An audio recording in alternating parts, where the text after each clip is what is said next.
أعوذ بالله من الشيطان الرجيم. بسم الله الرحمن الرحیم.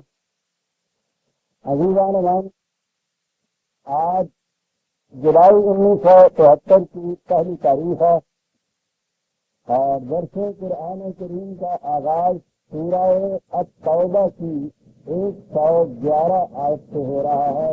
9/111. جیسا کہ میں نے کسی سابقہ درس میں بھی یہ کیا تھا کہ قرآن کریم کا اسلوب بیان بھی قطع نظر اس کی معنوی خوبیوں کے اور اس انداز کے اور حقائق اور معارف کے، خود اس کا اسلوب بیان بھی بڑا ہی موجودانہ ہے. اور اس میں ایک چیز یہ بھی ہے کہ جب بھی وہ کسی موضوع کے کلائمیکس پہ پہنچتا ہے، انتہا پہ پہنچتا ہے، تو اس سے فوری بات بالکل اس کی ضد لاتا ہے اور اس کی ابتدا انتہا سے کرتا ہے.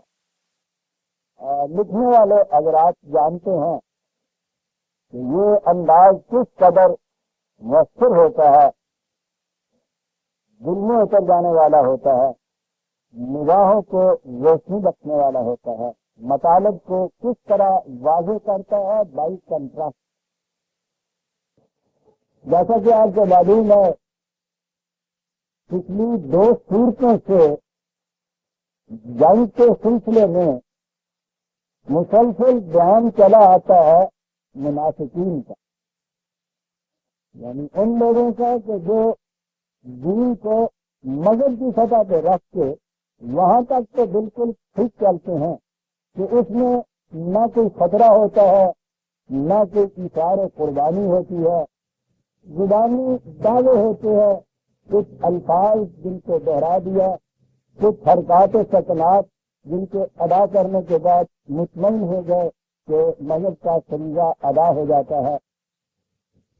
اور جب کبھی ایسے مواقع آئے کہ جہاں فی الحقیقت اعلاء کلمۃ الحق کے لیے، یعنی ان صداقتوں کے بلند کرنے استحکام کے لیے جن کا ان کا ایمان کا دعویٰ ہے، کچھ بھی قربانی کرنی پڑے، ایثار کرنا پڑے، وہاں پھر وہ معذرتیں پیش کرتے ہیں. کفر کی طرح اعلانیہ انکار نہیں اس سے کہتے، اقرار تو رہتا ہے زبان سے، لیکن اس کے لیے معذرتیں پھر پیش کرتے ہیں کہ وہ کچھ کرنا نہ پڑے. اسے قرآن منافقت قرار دیتا ہے. اور جیسا میں نے عرض کیا تھا کہ ہمارے ہاں قرآن سے جو یہ انداز ہوا ہے اس 1000 برس میں، وہ اس کی تعویلات کہی جاتی ہیں. تعویلات در حقیقت اس کے حقائق سے بچنے کے لیے گریز کی راہیں ہیں، وہی معذرتیں ہیں جنہیں قرآن یہ کہتا ہے کہ یہ کچھ کہہ جو کیوں کہتے ہو، کیوں نہیں کہتے کہ ہم کھلے طور پر کفر اختیار کرتے ہیں. وہ اس انداز سے چلا آ رہا تھا اور ان کے ہاں کی بہت سی چیزیں ایک ایک کر کے پیش کرتا تھا کہ پھر وہ کلائمیکس کے آگے سے اب انتہا ہو گئی ہے ان کی ان جیسا دوانیوں سازشوں کریم کی بناوٹ کی کہ مسجد کھڑی کر دی ہے انہیں، کہ جس سے کسی کے بظاہر اعتراض ہی نہیں ہو سکتا. بڑا نیکی کا کام مسجد کی تعمیر، جس کے بدلے میں بالکل لکھا لکھایا ہوا جنت میں ایک موتیوں کا محل مل جاتا ہے، مسجد تعمیر کر دی اور سوچا کہ اب اس کے خلاف کیا کہیں گے. کہنے والا تو وہ تھا کہ وہ دل کے ارادہ تک سے واقف تھا. اس نے یہ کہا کہ یہ مسجد ہے، یہ در حقیقت پناہ گاہ ہے ان لوگوں کے لیے جو خدا اور رسول کے خلاف جنگ کرنے کے لیے کہتا، اس لیے کہ اس کے مقصد تفریق بین المومنین، اس امت میں تفرقہ پیدا کرنا اس کے مقصد ہے. لہذا یہ کفر ہے. بڑی چیز جو میں نے کہا پناہ گاہ ہے، کیا بات کہہ دیا ان کے لیے کہ جو جنگ کرنا چاہتے ہیں اس نظام کے خلاف. اس لیے حضور سے فرمایا گیا کہ اس مسجد میں قدم تک تم نے نہ رکھنا. اور تاریخ ہمیں بتاتی ہے، اور سنیے اور دل پہ ہاتھ رکھ کے سنیے، جو تاریخ بتاتی ہے یہ واقع ہے کہ ایسا یہ ہوگا کہ حضور نے اس مسجد کو گرا دیا ہے. مسجد کو جسے آج گرا دینے کا لفظ بھی اس کے لیے اب استعمال نہیں کیا جاتا. شہید کر دیا کہتے ہیں نا. آپ کو کیا کہیں گے؟ رسول اللہ اور صحابہ مل کے اس مسجد کو جب گراتے ہیں تو مسجد کو شہید کرنا کہا جائے گا. یہاں تک قرآن پہنچے. آپ دیکھیے کہ یہ جو چلا آتا تھا موضوع اس میں یہ کرائی نہیں تھا، یہ یہاں تک لایا ہے. اور دیکھیے اس کا اعجاز کہ جو یہ آج ختم ہوتی ہے تو اس سے ساری بات کہتا ہے کہ یہ تو یہ جماعت رہی اور اس سے برعکس ایک اور جماعت ہے، اس کا بھی تعارف تم سے کرا. اور ان کی کیفیت یہ ہے کہ ان اللہ اشترى من المؤمنین انفسهم واموالهم بان لهم الجنہ. ایک جماعت یہ ہے کہ جس نے اپنا سب کچھ بیچ دیا ہے، آقا جان بھی بیچ دی. چلیے یہ تو غالب نے کہا تھا کہ اسی کی تھی، مال بھی اپنی کمائی بھی جو ہے وہ ساری لاقت بیچ دی. آپ دیکھیے کہ اس کے مقابلے میں جو ان کا کردار ہے، اس کے مقابلے میں یہ کردار مراجعہ فرمائیے. میں نے کہا کہ یہ اصطلاحی اس سے کون سی بات ہے؟ فروخت کر دیا، دے دیا، بیچ دیا. پبلک سے جو اس کے ہم ذرا آگے وضاحت سے چلیں. میں سمجھتا ہوں کہ یہ آیا جلیل ہے اور اس سے متعلقات جتنی بھی چیزیں آتی ہیں قرآن میں، یہ تو ایک موضوعی چیز ہوتی ہے، قرآن کی مرکزی اور عمودی چیز ہوتی ہے، پھر اس کے ساتھ پھیلتی ہیں باقی ساری چیزیں. عمودی چیز یہ ہے جو قرآن نے بیان کی. ہمارے ہاں یورپ میں یہ جو ایک بہت بڑی تبدیلی آئی ہے سیاست میں، وہ انقلاب ہے فرانس کا. اور اس کے متعلق کہا جاتا ہے کہ روسیہ کا بہت بڑا احسان ہے کہ اس نے حکومت اور افراد معاشرہ کے درمیان جو تعلق ہے اس تعلق کو کنٹریکچوئل کہا ہے. یعنی ایک معاہدے کے روح سے یہ تعلق دونوں میں قائم ہوتا ہے، ایک معاہدہ کیا جاتا ہے، کانٹریکٹ کیا جاتا ہے آپس میں ان دونوں، جس سے مقصد یہ تھا کہ اس میں کوئی حاکم اور محکوم کی بات نہیں ہے، بلکہ دو فریق تراوی مابین سے ایک معاہدہ کرتے ہیں اور معاہدے کی روح سے یہ تعلقات استوار ہوتے ہیں. نظری اور اصولی اعتبار سے واقعی یہ بہت بڑی چیز ہے، لیکن جن کے سامنے قرآن ہے وہ یہ جانتے ہیں کہ یہ تعلق جو ہے معاہدانہ تعلق معاشرے اور افراد معاشرہ کا ریشے سے بھی 1000 برس سے یہ قرآن کریم نے دیا تھا.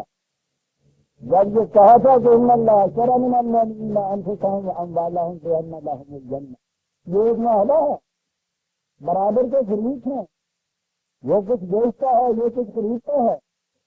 اور ریشے نے بھی اس معاہدے کو خرید و فروخت میں معاہدہ قرار نہیں دیا تھا. خرید و فروخت میں تو بڑی عجیب بات آتی ہے، اس میں جبر اور استحصال اور تغلب و تسلط کا کوئی فائدہ تک نہیں ہوتا، سوال ہی نہیں. خرید و فروخت میں جلب و سلب و لاحب اس کے ساتھ یہ پیدا نہیں ہوتی بات. اپنی مرضی سے وہ آ کے بیچتا ہے، وہ اپنی مرضی سے خریدتا ہے، درمیان میں وہ قیمت فروخت ہوتی ہے، اسے بھی دیکھ لیا جاتا ہے. وہ تو سیدھی سی بات ہے جو ہمارے ہاں وہ روز مر رہا آپ نہیں ہے پگدا کے لا نہیں پگدا کے نال ہے تو زبردستی تو پگدے کا سودا جو کہتے ہیں. یعنی یہ وہ ہے معاہدے کا انداز بھی کہ جس میں کامل تن ترازی مادان ہوتا، دونوں کی رضامندی ہوتی ہے. اور یہی وہ معاہدہ کرنے والے تھے، ایک طرف فریق خدا دوسری طرف مومنین، جن کے متعلق انتہائی طور پہ جب بھی کہا رضی اللہ عنہ و رضوا عنہ، یہ آپ نے بتایا کہ یہ الفاظ کیوں ہیں؟ یہ کس مقام کی رضامندی ہے؟ یہ اسی مقام کی رضامندی ہے جہاں باہمی معاہدہ ہوا ہے. اس چیز میں یہ سیاسی اور معاشی نظام ہمارے یہاں خاص اہمیتیں حاصل کر رہا ہے، اور اس دور میں تو سیاسی سے کہیں زیادہ معاشی نظام. میں کہتا ہوں اس ایک آیا جلیلہ نے یہ سارا مسئلہ حل کر کے رکھا. حکومت کتنا لے سکتی ہے، کتنا اس کو حق پہنچتا ہے. ادھر سے ایکزم ہمارے سامنے لائی جاتی ہے، سوشلزم کہ یہ جتنے بھی ذرائع پیداوار حتیٰ کہ اموال و دولت لوگوں کی کمائی تک بھی جس قدر ہے وہ ساری کی ساری حکومت کے قبضے میں رہے گی، اسے حق حاصل ہے اس چیز کا، وہ اسے اپنے قبضے میں لیتی ہے، خریدتی نہیں، جاتی تو یہاں بھی یہ وہ چیز ان کے دوسرے خرید کے پاس ہے۔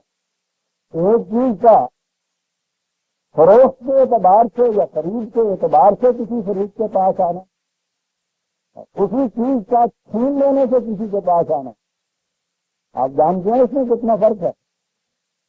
اتنا ہی فرق ہے کہ جتنا کہ ایک داؤ شرح کی منڈی میں اور باقی میں فرق ہوتا ہے۔ باقی کے پاس بھی اس کی چیز چلی جاتی ہے، اسے جوند آتا قذافی اور آزمی کہتے ہیں، اس لیے کہ اس میں دوسرے خرید کی مرضی کا دخل نہیں ہوتا، وہ اس کی قیمت فروخت نہیں دیتا۔ یہاں وہ چیز منتقل تو ہوتی ہے، پہلے سے طے شدہ قیمت کے مطابق منتقل ہوتی۔ کیا ہے یہ؟ تین چیزیں ہوتی ہیں نا، بائع اور مشتری اور قیمت فروخت، بیچنے والا خریدنے والا اور وہ قیمت فروخت جو ہے۔ اب اس میں خریدنے والا جو ہے ان اللہ خریدنے والی پارٹی، مومنین بیچنے والی پارٹی، قیمت فروخت بے انا لہم الجنہ۔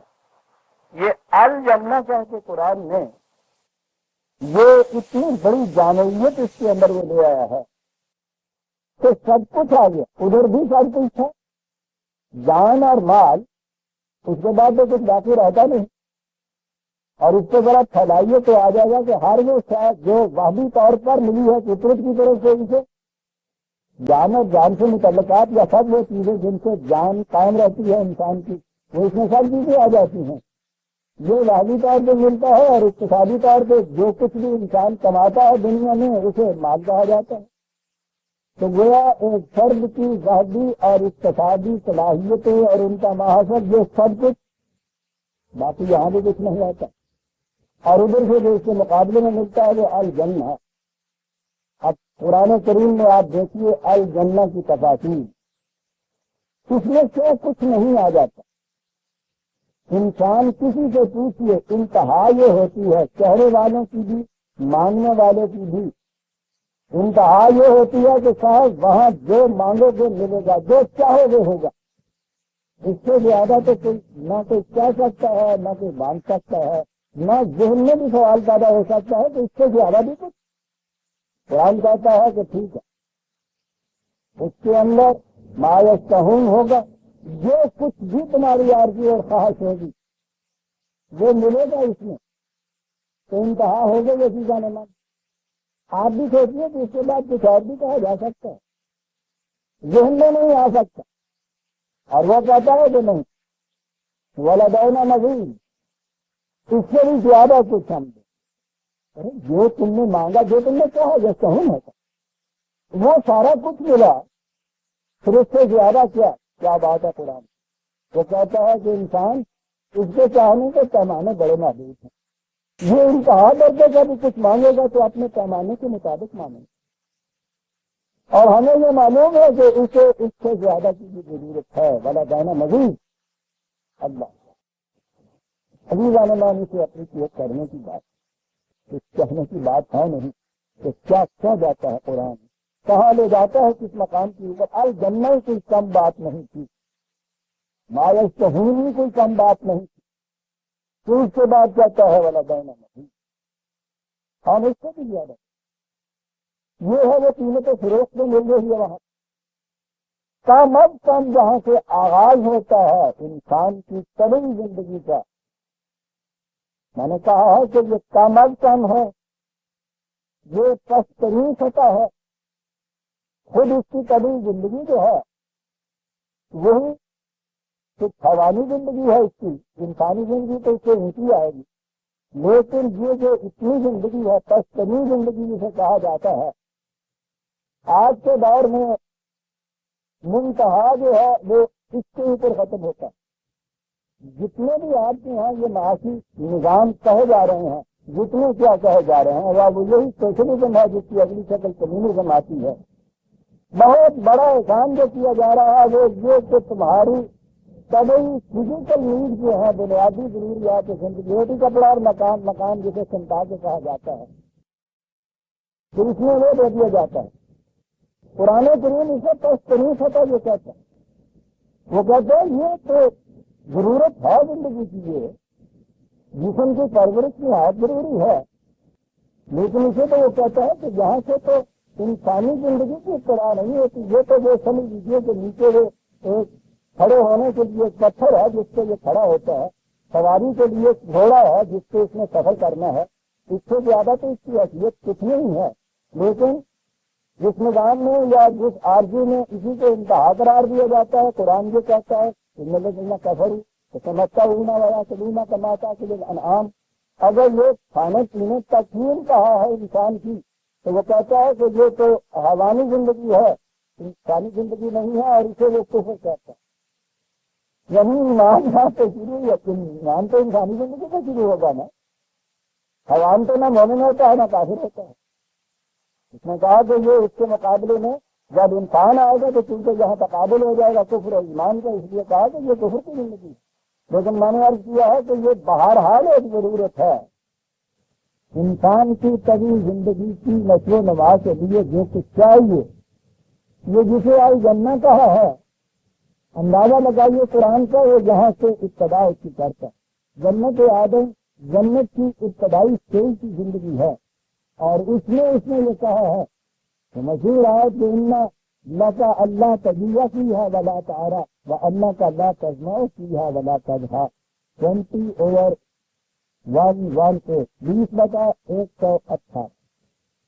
روٹی کپڑا اور مکان جسے انتہا درجے کی چیز کے لیے آ رہا ہے۔ اس نے کہا یہ تو بالکل ابتدائی چیز ہے، اس میں یہ کچھ تو، اور اس کے لیے اس نے یہ کہا ہے ولا یشقا فمن اتبع ہدایا فلا یضل ولا یشقا، اسی میں 123 آیت میں ہے کہ یہ جو کچھ بھی ہے یہ جگر پاس مشقتوں کے بعد نہیں ہے کچھ ملے گا، معرومیوں کے بعد یہ کچھ نہیں ہوگا، احتیاجات کو پورا کرنے کی بات نہیں ہوگی، یہ تو فراوانی سے ملے گا، اس انداز سے ملے گا کہ وسلا فیہا رغدا ایسے سوچے نا، جہاں بھی کسی کو بھوک لگے گی وہاں اس کے لیے یہ موجود ہوگا۔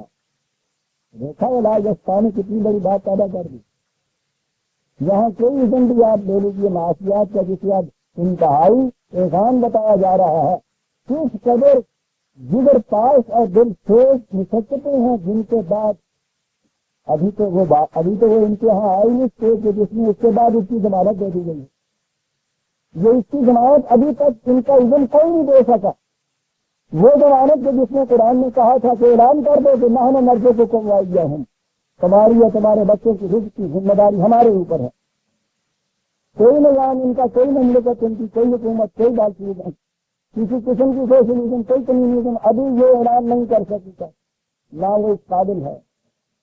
تصور کیا تھا مارکس نے کہ انسانیت کی مشکلات کا حل اس وقت ہوگا جب یہ ذمہ داری لے لے نظام اس قسم کی، لیکن اس نے کہا ہے کہ یہ وہ چیز ہے جس کے متعلق نہ تصور کر سکتا ہوں نہ میں بتا سکتا ہوں کہ یہ کس طرح ممکن ہے۔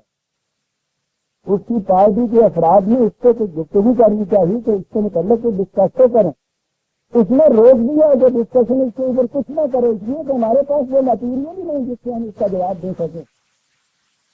ہم لوگوں کو معلوم ہے کہ اس کی پارٹی کے اولین افراد اس اسی کے اوپر اس سے الگ ہو گئے تھے کہ بتا یہ رہے ہیں کہ انسانی کی مشکلات کا حل اس میں ہے، اور کہتے ہو کہ اس کے متعلق یہ بچے جائے کہ یہ کہا جائے کہ ایسے ہوگا، تم کہتے ہو کہ گفتگو ہی نہ کرو۔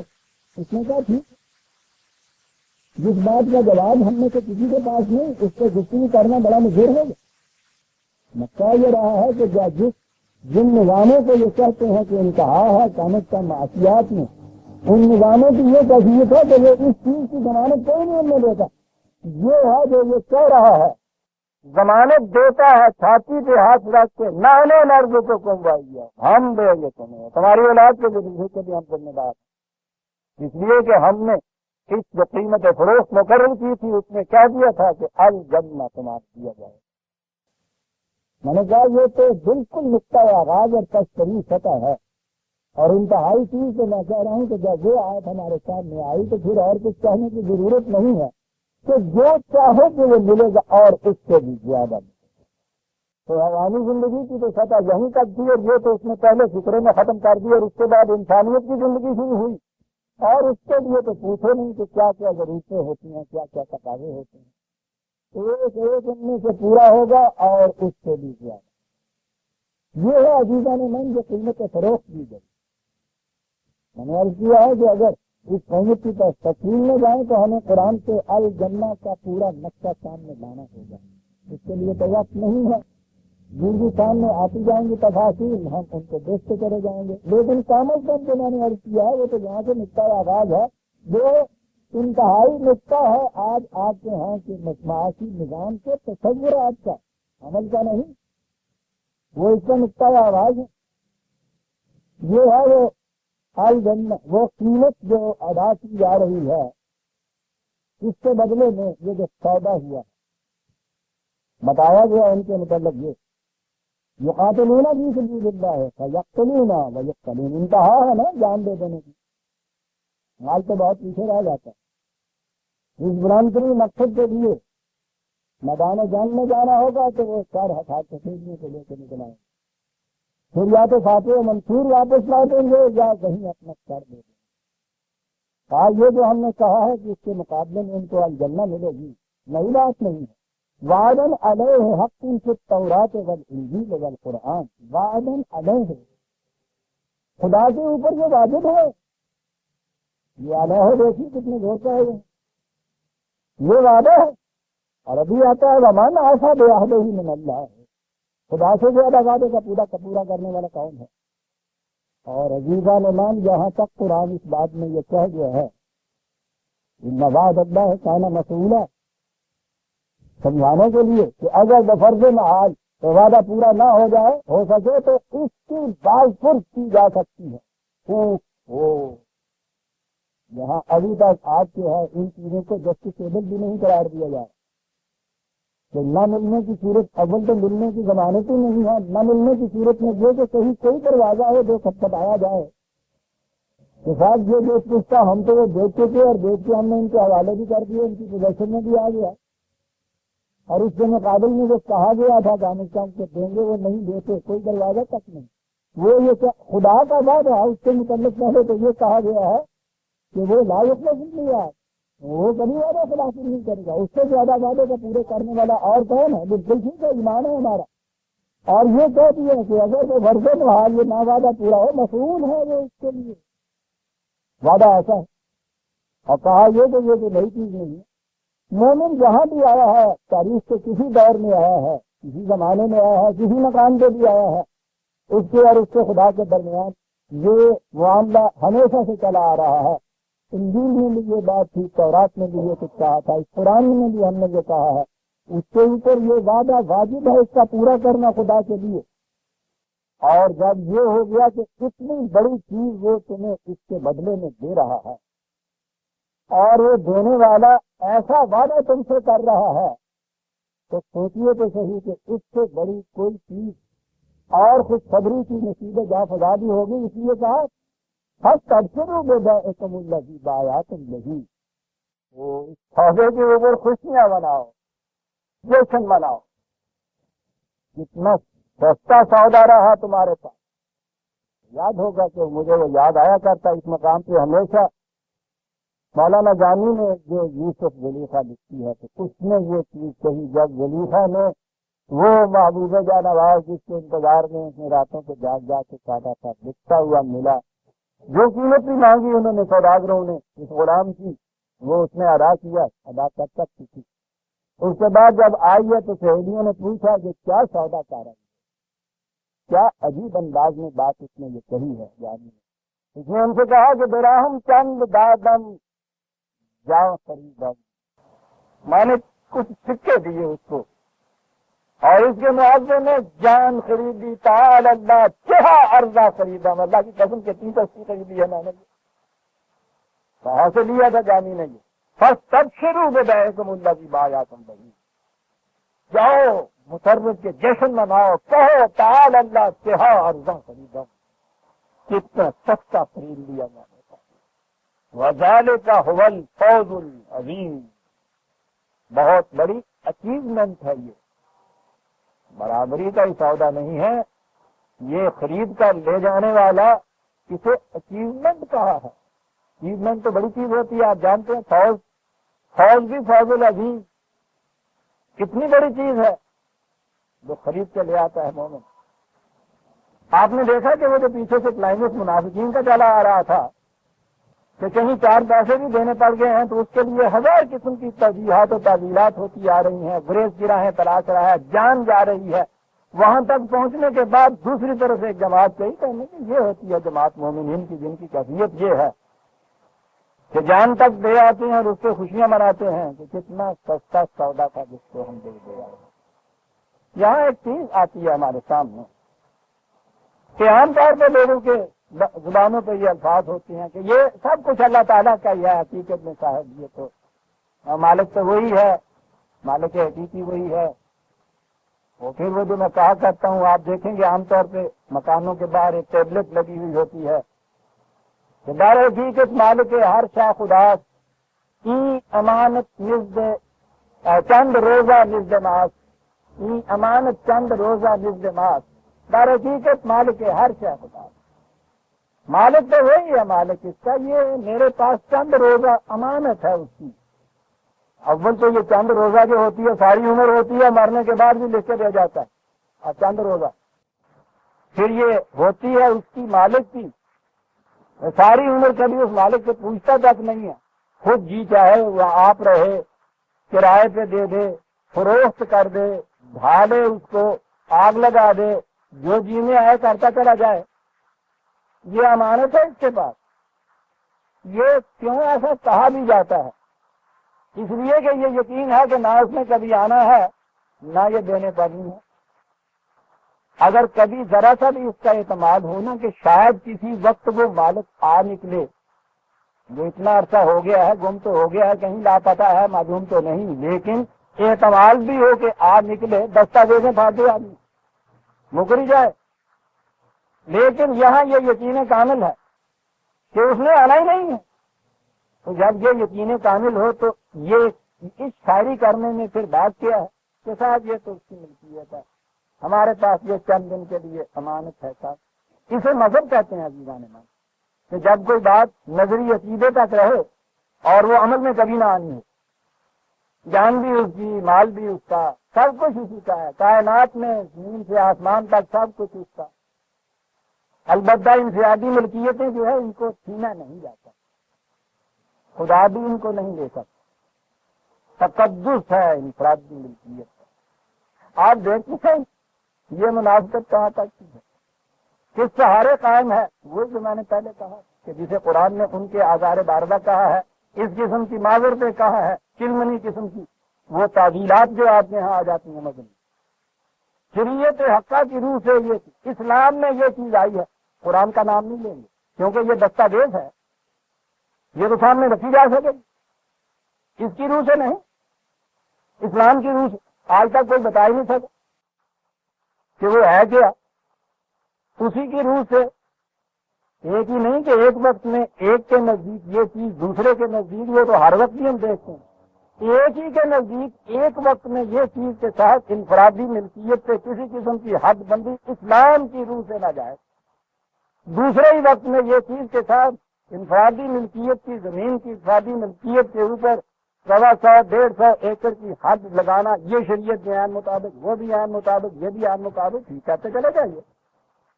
قرآنی دستاویز تو اس قسم کی ہے نہیں، اس میں اسے کبھی درمیان میں نہیں لائیں۔ میں نے عرض کیا تھا کہ یہ مذہب کی دنیا میں ایسا ہی ہوتا ہے کہ یہ ساری چیزیں نظری ہوتی ہیں، اسے کہتے ہیں کہ عقائد درست ہونے چاہیے انسان کو، ٹھیک ہے، بگڑتا کیا ہے؟ عقیدہ ہے یہ کہ صاحب واقعی مالک حقیقی خدا ہے، یقین ہے اس کا کہ وہ کبھی آ کر لے گا ہی نہیں، یہ ہوتے ہیں جنہیں عقائد کہا جاتا ہے آپ کو۔ لیکن دین میں تو یہ چیز نظری نہیں رہتی۔ اس نے جب یہ کہا تھا کہ فاستبشروا ببیعکم الذی بایعتم بہ، یہ جو بے تم نے کی ہے، اور بے کا لفظ تو ہمارے ہاں بھی عام ہے نا، بے کر دی، یہ جو تم نے بے کر دی ہے اپنی جان اور مال، اس کے اوپر خوشیاں مناؤ، تو کیا یہ محض عقیدے کی چیز تھی؟ کہتا ہے یہ محض نظری اور عقیدے کی چیز نہیں، عملاً یہ بیع و فروخت کا معاملہ جو ہے یہ طے پائے گا، عملاً طے پائے گا۔ سچ مچ یہ چیز جو ہے آپ کو یہ لکھنی پڑے گی، دینی پڑے گی، وہ معاملہ تو خدا کے ساتھ ہو رہا ہے۔ کیا عالمی عرش سے آئیں گے اس معاملے کو طے کرنے کے لیے ہمارے سامنے؟ تو جب فریق مقابل آئے گا ہی نہیں تو آپ کیسے کہہ رہے ہیں کہ یہ سچ مچ ہوگا؟ کہا سچ مچ ہوگا۔ اس کے لیے ہم نے ایک نظام طے کر دیا ہے۔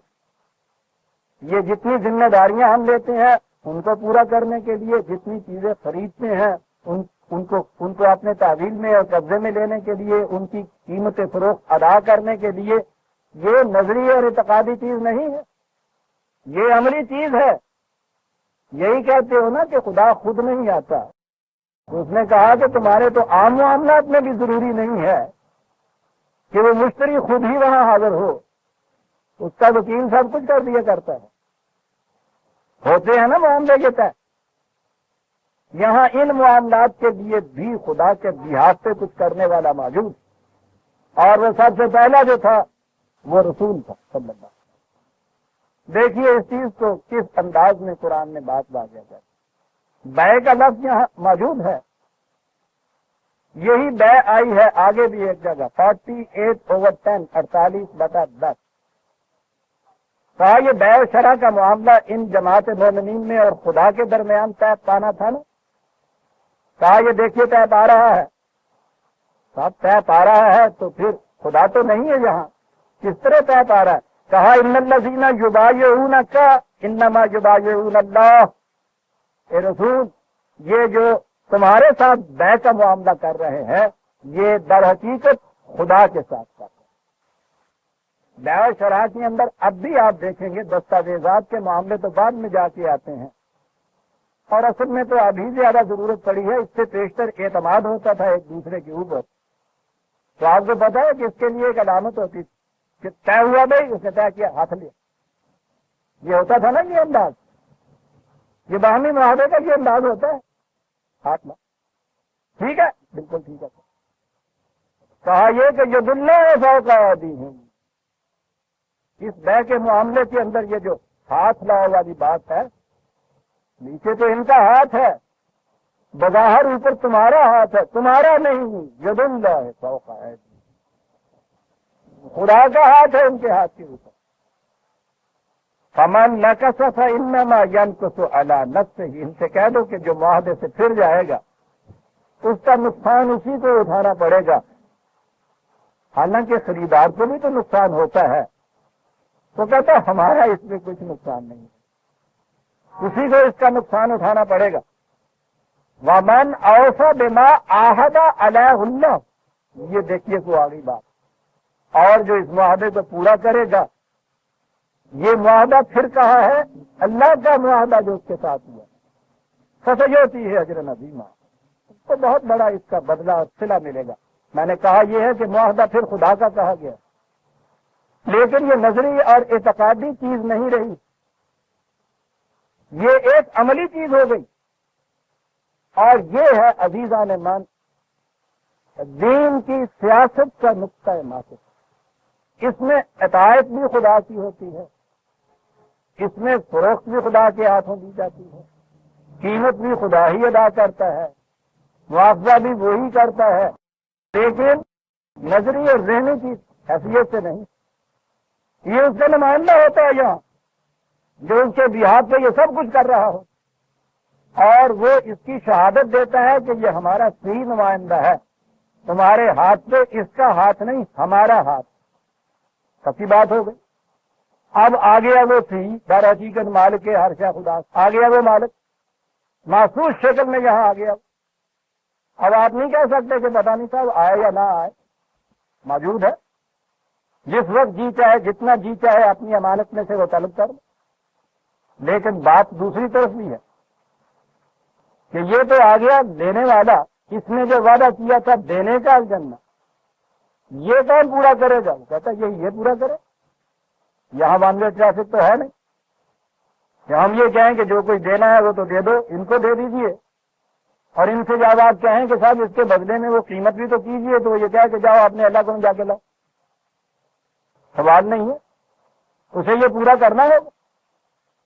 وہاں جو کہا ہے نانو نزدوں کو تم، تو یہ ٹھیک ہے، کہنے والا اس میں خدا ہی ہے، لیکن وہ تو بیع و شرع کے معاملے میں بات صاف ہوتی چلی جا رہی ہے کہ اس طرح سے یہ عملاً معاہدہ طے پاتا ہے، اس کے حوالے وہ چیز کی جاتی ہے، یہ اس کے بدلے میں وہ قیمت فروخت میں لے گا. تو بات ظاہر ہے نا کہ معاملہ اس وقت تک ہی استوار رہے گا جب تک یہ دونوں فریقین اپنے اپنے عہد پہ قائم ہوں. یہ ان کے حوالے کرے جب بھی ضرورت پڑے، جتنی ضرورت پڑے، اور وہ جو اس کی قیمت فروخت ہے وہ ان کو ادا کرے. اگر یہ حوالے نہ کرے بس اس کی ذمہ داری ختم ہو گئی. کس حسین انداز میں نبی اکرم صلی اللہ علیہ وسلم نے فرمایا تھا کہ جس بستی میں یہ کیفیت ہو کہ رات کو ایک فرد بھی بھوکا سو جائے، اس بستی سے خدا کی حفاظت کی ذمہ داری ختم ہو جاتی ہے. بیعت اٹھ گئی، ذمہ داری ختم ہو جاتی ہے. غور فرمایا آپ نے؟ اور پھر جو کہا تھا کہ اگر پورا نہ کیا جائے کہ عہد اللہ ہے کانا مسئولہ، بعض پرس ہوگی، بعض پرس جنہوں نے یہ خریدی تھی چیز وہ بعض پرس جانتے تھے. یہی بعض پرس تھی نا جس کے متعلق حضرت عمر نے کہا تھا رضی اللہ تعالیٰ عنہ، باقی قسم اگر دجلہ کے کنارے کتا بھی بھوک سے مار گیا تو عمر سے اس کا بھی مواخذہ ہوگا. یہ تھا وہ مسئول ہے، یہ تھا جو سودا یہ کیا ہوا تھا. یہ نظری اور اعتقادی بات نہیں ہے عزیزان من دین کے اندر. یہ عملاً نظام قائم ہوتے ہیں. اور یہ تو موضوع دوسرا چلا جائے گا، سیاست کا موضوع آئے گا تو میں یہ عرض کروں گا. اتنی سی بات نہیں ہوتی کہ بیع ہی اس کو ہی ختم ہو گیا. وہ جو عطایت لی جاتی ہے وہ سب ریلیجین جسے آپ کہتے ہیں بھائی، اسے ہی بیعت کہتے ہیں آپ کے ہیں. جو آج کی اصطلاح میں یہ کہا جاتا ہے نا وہ سب ریلیجین، حلف وفاداری، یہی ہے جس کو اس دور میں خلاف خلیفے کی بیعت کہا کرتے تھے. اصل یہ ایلیجینس کے مقابلے میں یہ بیعت کا لفظ زیادہ جامع ہے، اور برابری کی حیثیت یہ ہے. یہاں ایلیجینس نہیں ہے صرف، یہاں معاملہ جو ہے خرید و فروخت کا ہے. اسی لیے اس کا نام انہوں نے اس کا نام ہی بیعت رکھا تھا. بیع و شرع کے معاملے کے اندر جو کچھ کیا جائے گا وہ چنانچہ قرآن کریم میں یہ ہے رسول اللہ کے متعلق کہ جب یہ مکے کی عورتوں کے ضمن میں بھی آیا ہے کہ جب یہ تجھ سے آ کے اس معاملے میں بیعت کرے، اور اس بیعت کے اندر پھر یہ بتایا ہوا ہے کیا کیا چیزیں ہیں جن کے متعلق یہ آ کے کہیں. اس میں یہ چیز ہے اس بیعت کے اندر ولا یاسینک بالمعروف، کہ معروف کے اندر تمہاری نافرمانی ہم نہیں کریں گے.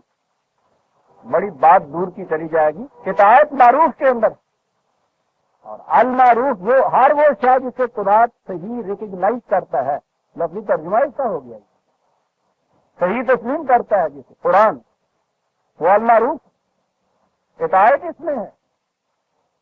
تو جب بیعت ٹوٹتی ہے تو بیعت ٹوٹنے کے معنی حل سے اطاعت ٹوٹ جاتا ہے، حل سے وفاداری ختم ہو جاتا ہے. یہ ہے نظام جو وہ قائم کرتا ہے. لیکن ون وے ٹریفک نہیں، میں نے اب کیا ہے. یہ تو فرض ہے، بہرحال اس نے آ کے یہ دے بھی دیا. اس کے بدلے میں جو اسے مل رہا ہے، یہاں ساری عمر بھر کی ان تمام تقاضوں کے پورا ہونے کی ذمہ داری کی ضمانت، اور یہی ختم نہیں ہوتا. جو کچھ عزیزان من اس نے بیچا تھا وہ تو یہاں کی دنیا میں ختم ہو جاتا ہے. انتہا جان کی ہے نا، وہ بھی یہی دے دیتا ہے. قیمت فروخت کی کیفیت یہ ہے کہ وہ اسی دنیا تک محدود نہیں ہے، وہ آئندہ تک کے لیے بھی ہے. وہاں بھی تو آج جنہ ملنی ہے ان کو. یہ ہے وہ نظام جو قرآن پور قائم کرتا ہے یہاں افراد معاشرہ میں اور نظام معاشرہ میں. اور نظام معاشرہ از خود کوئی شے نہیں ہوتا، وہ تو خدا کے احکام کو نافذ کرنے کی ایجنسی، اس کی ذمہ داریوں کو پورا کرنے کا ایک ذریعہ. اگر وہ یہ کرتا ہے تو وہ اس کے بہاف پہ نظام صحیح ہے، اس کے ہاں بیچی ہوئی چیز بھی بیچی ہوئی ہے، اس کی عطایت بھی عطایت ہے. اگر وہ ان چیزوں کو پورا نہیں کرتا، نہ وہ خدا کا نمائندہ، نہ وہ اس کے احکام کی تنفیذ کی ایجنسی، نہ اس کی ذمہ داری پورے کرنے کی ضمانت، اور اس لیے نہ ان کے لیے اس قابل کہ اس کی عطایت کی جائے. یہ ہے عزیزان من وہ کنٹریکچول بیسس جسے کہا جاتا ہے، معاہدے کی روح سے آپس میں تعلق استوار ہونا، جو بنیاد ہے اسلام کی۔ ایک شخص جو اس دائرے میں داخل ہونا چاہتا ہے، اس سوسائٹی کا ممبر بننا چاہتا ہے، آج تو ہمیں پتہ ہی نہیں ہے کہ اسے کیا کرنا ہوتا ہے۔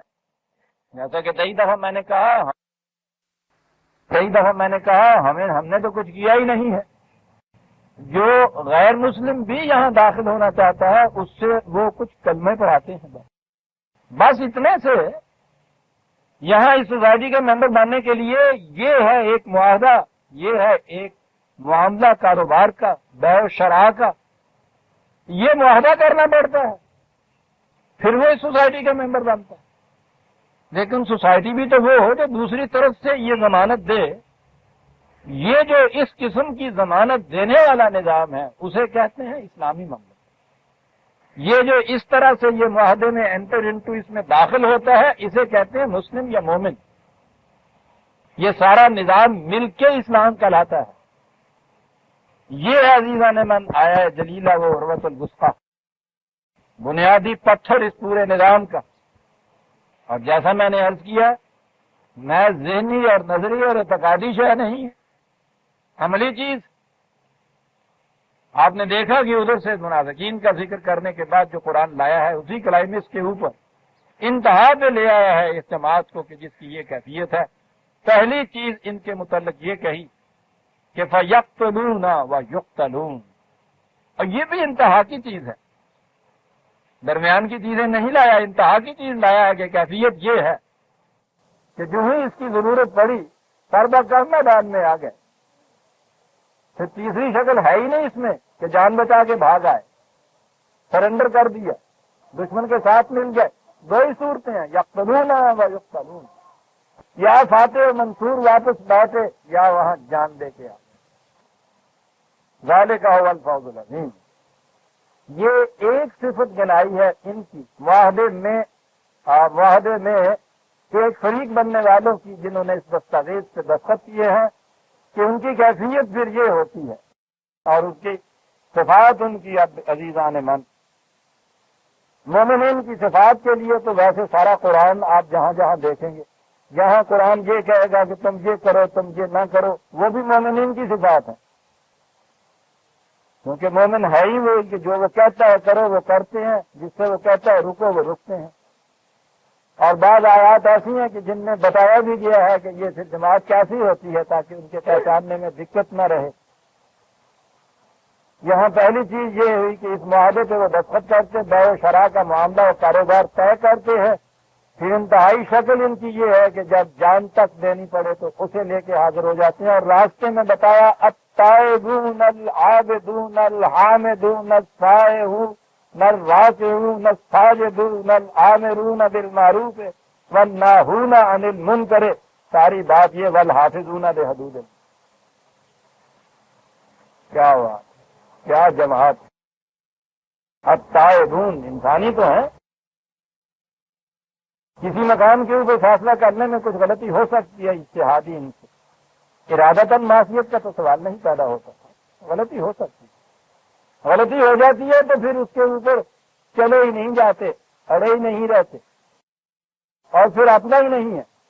غلطی کہیں ہوئی ہے آج سے 1000 برس بیشتر، چلے جا رہے ہیں، کہہ رہے ہیں کہ میں چلے جا رہے ہو، کہتے ہیں اخلاق کا مسئلہ چلیے۔ وہ ان کی صفت بتاتا ہے التائبون، کہ جس مقام پہ بھی یہ احساس ہو جائے کہ یہ چیز قرآن کے خلاف جاتی ہے وہیں سے لوٹ آتی ہے، ضد نہیں ہے، پنڈار نفس راستے میں حائل نہیں ہوتا، اسلاف کی غلط تقلید یہ ان کا دامن پکڑ کے نہیں بیٹھ جاتا۔ کسی مقام پہ بھی ان کے سامنے یہ بات آ جائے، لائی جائے قرآن کے خلاف ہے، التائبون، اور اس کے بعد التائبون کے بعد العابدون، جھٹ سے معصومیت اختیار کر دیتے ہیں خدا کے احکام، اپنی روش پہ اصرار نہیں کرتے تھے، یہ تعظیمیں پیش نہیں کرتے کہ نہیں صاحب یہ تو آپ دیکھیے نا کہ 1000 سال سے چلا آتا ہے، صاحب یہ قرآن کے خلاف ہے، گھڑایا ہوا فکر کہ صاحب وہ بھی تو قرآن جانتے تھے، اور پھر وہ آپ سے مجھ سے زیادہ جانتے تھے، بہتر جانتے تھے، دلیل اس کی کیا ہوتی ہے؟ ہم سے بہت پہلے یہ نہیں کہتے، اس میں بھی ایک تقدس ہوتا ہے. نبی اعظم صلی اللہ علیہ وسلم کے زمانے سے زیادہ قریب لطیفہ یاد ہے. مولانا اسلم جراج کو لیے رحمہ میرے استاد، حج کے بعد وہ بڑی دلچسپ باتیں سنایا کرتے تو قرآن آدمی ان نگاہوں سے ہر چیز کو دیکھ کے آتے تھے. کہنے کے مکے کے ایک ناندائی کو میں نے دیکھا، وہ آوازیں دے دے کے بیچ رہا تھا کہ آج کی تازہ روٹی 2 پیسے میں، کل کی باسی روٹی 1 آنے میں. میں نے اس سے پوچھا وہ آج کی تازہ 2 پیسے میں، کل کی باسی 1 آنے میں، یہ کہے تو کہنے لگے وہ کل کی جو روٹی ہے رسول اللہ کے زمانے سے 1 دن قریب. میں یہ نہیں کہتا کہ دکاندار جو تھا وہ یہ چیز مذاق سے رہتا تھا، ہو سکتا ہے کہ عقیدتاً بھی، اور ان کی کیا بات ہے، یہاں تو عقیدہ ہے ہی. ایک ہی دلیل ہوتی ہے ان کے پاس صاحب یہ کہنے کے لیے. یہ تو رسول اللہ صلی اللہ علیہ وسلم کے زمانے کا قرب ہے. قرآن میں تو خود رسول کی زبان سے کہلا دیا گیا کہ ان سے کہہ دو کہ اگر میں بھی خدا کے حکم کی معصیت کروں تو اس کے عذاب سے نہیں بچ سکتا. آپ زمانے کا قرب کہہ رہے ہیں، زمانے کا قرب آپ کہہ رہے ہیں. ہم اثر آپ کے تو دیکھ لیجئے گا.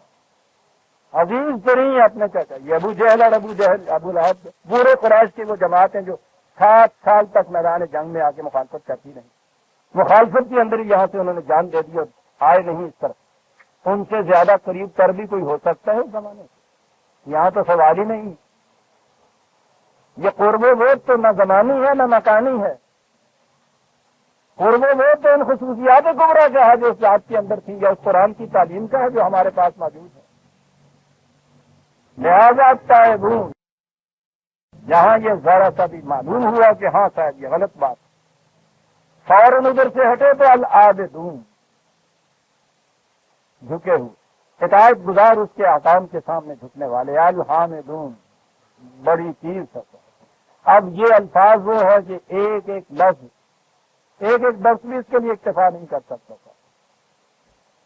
مومن کی صفات جو ہیں جامعیت سے بیان کی جائے، سارے قرآن کی تعلیم، اس کے احکام، اس کے اوامر و نواہی، یہ ساری چیزیں اس کے اندر آ جانی چاہیے.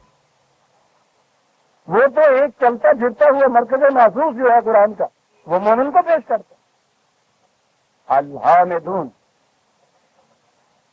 تو ہمارے یہاں تو یہ ہوا نا، آپ تائبون صبح کے وقت اٹھ کے وہ ایک پورا وظیفہ استغفر اللہ ربی لکل ذنب واتوب علیہ، یا اللہ سے عالم توبہ. عابدون، پرستش کرنے والے. حامدون، الحمدللہ کہنے والے. الحمدللہ، مزاج بخیر الحمدللہ. سوچیے عزیزان ایمان، اگر یہ اتنی سی باتیں ہی ہیں جن سے عبارت ہو جاتا ہے ایک مومن، جو انسانیت کی معراج ہے، کتنا سستا ہے یہ بھی. لیکن قرآن سے جب ان کے معنی پوچھیے تو پھر پتہ چلتا ہے. حمد کے معنی میں نے کیا کہ اب میں کب تک دوہرائے چلا جاؤں گا. جب یہ چیزیں آئی تھیں اس وقت تو کئی درس ایک لفظ سے آپ کو یاد ہے سورہ فاتحہ کتنے مہینے میں ختم ہوئی تھی تاکہ ہماری صورت. ہم کسی نہایت فن کے امام کی نادرہ کار شاہکار جو بہما وجود مکمل بھی ہو اور منفعت انسانیت کے لیے وجود میں آئی ہو، اسے دیکھنے کے بعد بے ساختہ زبان پر جو تعظیم اور تبریک کے کلمات آ جاتے ہیں انہیں حمد کہا جاتا ہے. بلند ترین خالق کی نادر شاہکار جو اپنی جامعیت میں کمال تک پہنچی ہوئی ہو اور محض فن برائے فن نہ ہو، آرٹ فار آرٹ سے نو انسانی کی منفیت کا وہ سرچشمہ ہو، ان کے ان پہلوؤں کو دیکھ کے دل ارادہ بلا ساختہ زبان کے اوپر جو تعظیم کے کلمات آئے، سبحان اللہ، کیا بات ہے صاحب، کیا بات ہے. یہ حمد ہوگی. ایسا کرنے والے الحامد ہوں گے. یہ کون ایسا کرے گا جی؟ کائنات کی ہر شے، ایک ایک شے کو وہ لے گا نا. وہ جو سورہ آل عمران میں ہے کہ یہ قرآن کے اندر اولی الالباب کے لیے نصیحت ہے، یہ حقائق ہیں۔ الذین یذکرون اللہ قیاما وقعودا وعلی جنوبہم ویتفکرون فی خلق السماوات والارض، وہ ساری آیت اس طرح سے کہ کائنات کی پستیوں اور بلندیوں میں جو کچھ ہے ایک ایک شے کے اوپر کھڑے ہو کے غور و فکر کرتے ہیں، تحقیق اور تفتیش اور تحقیق کرتے ہیں، کھڑے بیٹھے لیٹے ہر وقت یہ چیزیں ان کے سامنے آتی ہیں، گردش لیل و نہار پہ، تصویر شمس و قمر پہ، اور اس طرح کے ان کے غیر مطالعے کے بعد سائنٹیفکلی انہیں کہ چیز کو دیکھنے کے بعد پھر یہ دیکھنے کے بعد انسانیت کے لیے کس پہلو سے منفعت بخش ہے، یہ سب کچھ دیکھنے کے بعد وہ کہتے ہیں ربنا ما خلقت ھذا باطلا، اے ہمارے نشو و نما دینے والے، تو نے تو ایک کانٹے کو بھی یہاں یہی نہیں کہ بیکار پیدا کیا ہے، ایسا نہیں کہ جو کسی کو نقصان دہ ہو، ایسا پیدا کیا ہے۔ کون یہ چیز کہے گا عزیزان من؟ یتفکرون، غور و فکر کرنے والے، اولو الالباب، عقلی نہیں بلکہ لب لباب جسے کہتے ہیں، تت کٹیا ہے عقل کا، اور وہ چلتے پھرتے اٹھتے بیٹھتے ایک ایک چیز کائنات کی اس کا وہ تجزیہ کرتے ہیں، تحقیق کرتے ہیں، اس کے بعد وہ پکار اٹھتے ہیں کہ ربنا ما خلقت ھذا باطلا۔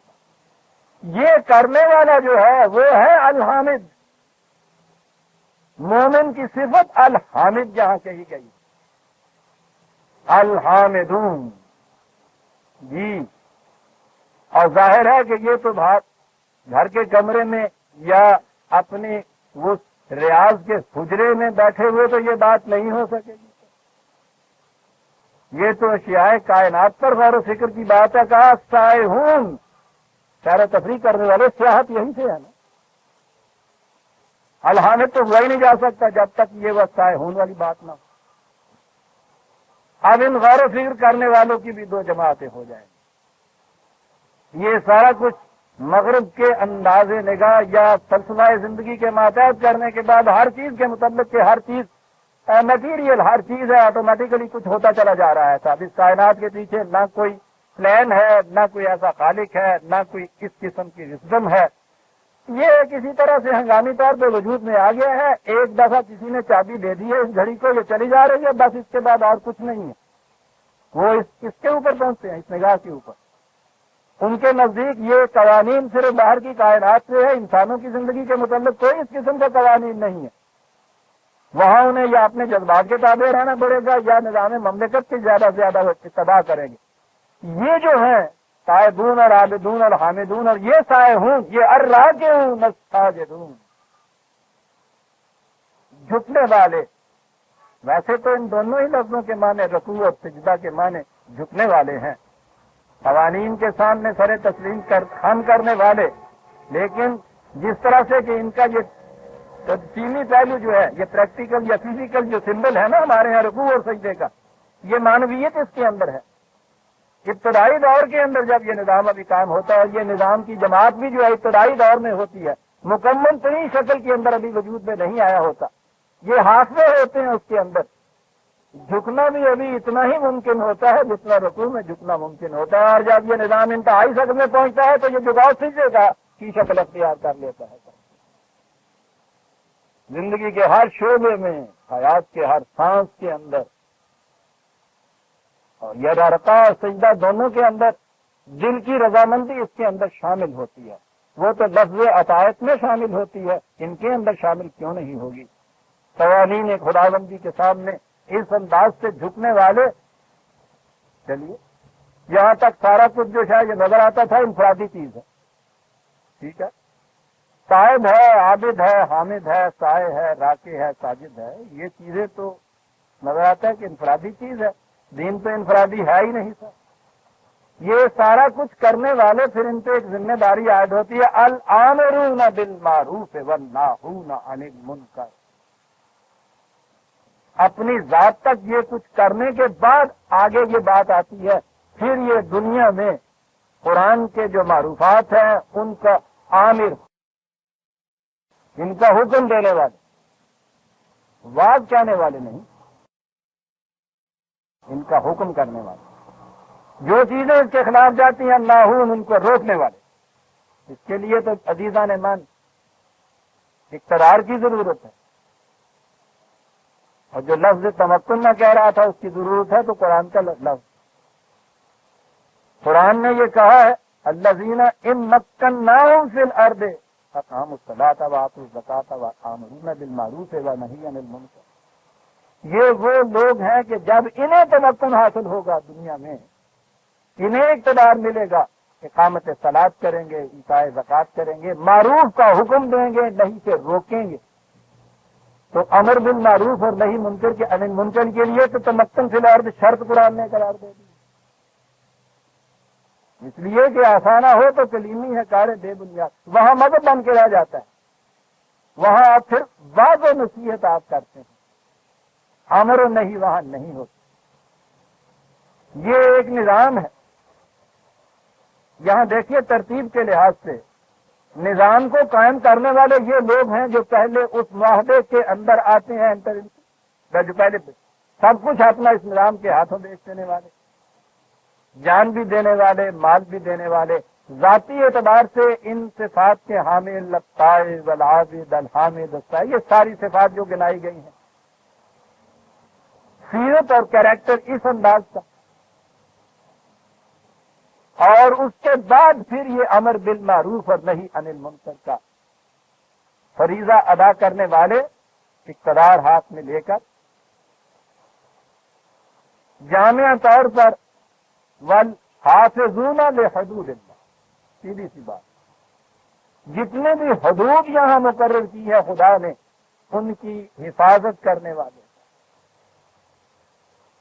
یہ بھی قرآن کا بڑا انداز عجیب ہے. یہ جو نظام ہے آپ کے ہاں، اس کو اس نے حدود کہہ کے پکارا تھا. اور آپ کو یہ معلوم ہے، جیسا کہ میں سمجھانے کے لیے کہا کرتا ہوں کہ یہ کسی کھیل میں فٹ بال کے میدان کے اندر جو لائنز لگائی جاتی ہیں، باؤنڈری لائن جنہیں آپ کہتے ہیں، یا اندر میں کچھ ہوتے ہیں، وہ حدود ہوتی ہیں. ان حدود کی پاسداری کے بعد ان کے اندر رہتے ہوئے آپ کو پوری اجازت ہوتی ہے کہ جس انداز سے آپ چاہیں اس گیند کو گول میں لے جائیں. زندگی کے گول کو اس کے نصب العین کے گیند کو اس کے نصب العین کے گول تک لے جانے کے لیے یہ جو طریقہ کار ہے اس کی آزادی بھی حاصل ہے. لیکن پابندی اتنی بڑی ہے کہ یہ جو آپ کے ہاں کی لائنیں کھینچی ہوئی ہیں ان سے آپ تجاوز نہیں کر سکتے. لیکن ان لائنز کا متمیز اور نمایاں ہونا اور متعین ہونا نہایت ضروری ہے. اس لیے آپ نے دیکھا ہوگا کہ وہ لائنیں تو ایک طرف، وہ جو ٹی وی میں نظر آتی ہے گراؤنڈ، اس میں کتنی وہ نظر آتی ہیں ابھری ہوئی سفیدی سے انہوں نے ابھاری ہوئی ہوتی ہیں. لیکن اگر آپ کے یہاں لکھی ہوئی تو ہے لائن کہیں اس بک لیٹ میں جو اس کے متعلق ہے، اس ضابطے کے اندر جس کے مطابق وہ آپ نے کھیل کھیلنا ہے فٹ بال کا، میدان میں آپ چاہیں تو لائن لگی ہوئی نہ ہو کوئی، تو ان کی پاسداری کا سوال پیدا ہوگا یا وہ کھیل آپ سے کھیلا جا سکتا کیس ہوگا. لہذا کسی کتاب میں یہ لکھ دینا کہ وہ حدود ہیں یہ کافی نہیں ہے. حدود کا تعین اور ان کا نمایاں طور پر ابھار کے سامنے لانا نہایت ضروری ہے. کاہے کے لیے؟ تاکہ ریفری کو معلوم ہو جائے فاؤل ہو گیا ہے. حدود کے نمایاں ہونے کے بغیر تو یہ ہو ہی نہیں سکتا، فیصلہ ہی کوئی نہیں کر سکتا. حدود کا نمایاں ہونا ضروری، اور اس کا بھی ضروری کہ اگر کہیں یہ تنازع ہو جائے کہ صاحب حدود پہ پاؤ آ گیا تھا کسی حد پہ یا نہیں آیا تھا، تو کوئی فیصلہ کرے کہ آ گیا تھا یا نہیں آیا تھا. یہ سارے انتظامات ہوں گے تو اس کے بعد یہ زندگی کا کھیل کھیلا جائے گا، پھر حدود اللہ کی پاسداری ہو سکے گی. یہ تھا مقصد جو یہ کہا کذالک جعلناکم امۃ وسطا لتکونوا شہداء علی الناس. تمہیں ایک ایسی قوم دوسری ڈسٹن پیدا کی ہے جو ہر وقت نگرانی کرے گی کہ نو انسانی میں سے کون ہے جس نے ان حدود کو توڑا ہے. تمہاری اپنی کیا کیفیت ہوگی؟ کہا تمہارے اندر بھی ایک کیپٹن ہوگا وَيَكُونَ الرَّسُولُ عَلَيْكُمْ شَهِيدًا، وہ تمہاری نگرانی کرے گا. حدود کو کہیں توڑا تو نہیں، لیکن جیسا کہ میں نے عرض کیا عزیزان من، حدود کا محض نظری تعین کافی نہیں ہے. متعین طور پہ نشان ان کے لہانا، بتانا، نمودار کرنا یہ نہایت ضروری. یہ جو آپ کے ہاں لفظ ہدایت ہے، یہاں پہلی آپ کی آرزو ہے اہدنا الصراط المستقیم، ہماری رہنمائی کر صراط مستقیم کی طرف۔ یہ ہدایت ان کے ہاں بولا جاتا تھا ایسے وقت میں سمندر میں جہاز چلا جا رہا ہے، پانی پانی یہاں سے وہاں تک، ہموار سطح بھی اس کی، کوئی اور چیز وہاں نظر نہیں آتی۔ وہاں یہ دیکھنا ہوگا آپ نے کہ کس طرف راستہ جاتا ہے، کہاں خطرہ آتا ہے۔ تو اس کے لیے وہ کہتے تھے کہ کوئی نشانی کی چٹان جو پانی سے ابھر کے سامنے آئی ہوئی ہو وہ اسے ہدایت کہتے، پانی میں ڈوبی ہوئی چٹان کو ہدایت نہیں کہتے۔ کیا قوم تھی یہ کہتے، اس کا ابھرا نکھرا اور اجلا ہونا نہایت ضروری ہے تاکہ دور سے نظر آ جائے کہ وہ ہے نشان۔ تو حدود اللہ کی بھی یہ کیفیت ہے کہ ایسا ہونا چاہیے۔ فالحافظون لحدود اللہ وبشر المؤمنین، کہا یہ ہے مومن، انہیں خوشخبری دے دے کہ ان کی یہ جو بیع و شراء کا معاملہ ہے، یہ ہے وہ جماعت جنہوں نے یہ معاملہ کیا ہے، انہیں اس کی خوشخبری دے دے کہ کتنا سستا سودا کر کے لے جائے۔ یہ تھا دین عزیزان من، اسے کہا جاتا ہے اسلام۔ مومنین کی صفات کے متعلق میں نے ابھی عرض کیا ہے کہ یہ بڑی جامع چیز ہے اور قرآن مجید سے یہ متعین طور پہ سامنے آنی چاہیے۔ کم از کم اور کچھ نہیں تو یہی دیکھنے کے لیے کہ ہم میں ان میں سے کتنی ایک صفات ہیں۔ عزیزان من، یہ صفات ہی تو ہیں کہ جن سے عبارت ہوتا ہے کوئی شے جسے آپ کہتے ہیں وہ ان صفات کا مجموعہ ہوتی ہے۔ سرخ رنگ کا کپڑا سرخ رنگ کا اس وقت کراتا جب اس میں سرخی ہے، پھول کو آپ خوشبودار اس وقت کہتے ہیں جب اس میں خوشبو ہو۔ پھر خوشبو بھی ایک خاص متعین نو کی قسم کی ہو، دوسری خوشبو سے اس کو آپ متعین کر سکیں۔ اور اگر یہ صفات نہ ہوں اس کے اندر